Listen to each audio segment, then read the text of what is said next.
Ward number 7 Bharatiya Janata પાર્ટીના ઉમેદવાર સચિન ખંડેલવાલ સહિત અન્ય ઉમેદવારો જે લોકોની વચ્ચે જઈ લોકોને રીઝવવાનો પ્રયાસ કરી રહ્યા છે। આ જનસંપર્ક કરવાનું આયોજન અલગ અલગ સોસાયટીઓમાં કરવામાં આવી રહ્યું છે। વોર્ડ નંબર 7ની જે સોસાયટી છે તેમાં વાત કરીએ શ્રીપાદનગર સોસાયટી અને તેની આસપાસની સોસાયટી કે જ્યાં ભારતીય જનતા પાર્ટીની વોર્ડ નંબર 7ની પેનલ દ્વારા જનસંપર્ક કરવામાં આવ્યું છે। જનતા તરફથી પણ તેમને ખૂબ જ સારો એવો પ્રતિસાદ મળી રહ્યો છે।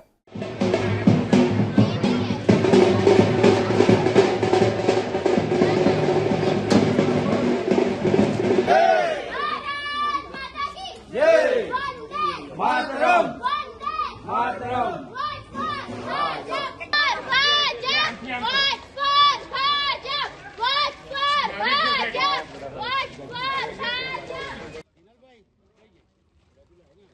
આજુબાજુ બધા લેતા આવજો કે બધા લઈને આવવાનું હોય, એકલા નહીં આવવાનું।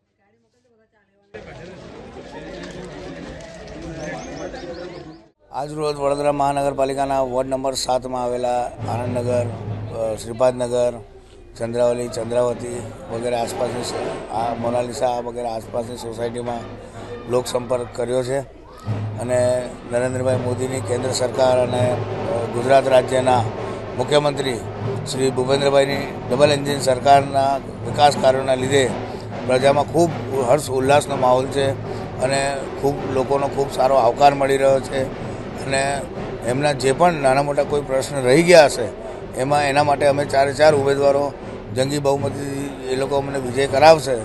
એના પછી તરત જ અમે એમનું જે પણ કાર્ય બાકી રહેલ છે તે પ્રાથમિકતાના ધોરણે તરત જેટલી જલ્દી બની શકશે એટલું પૂર્ણ કરવા માટે કટિબદ્ધ છે।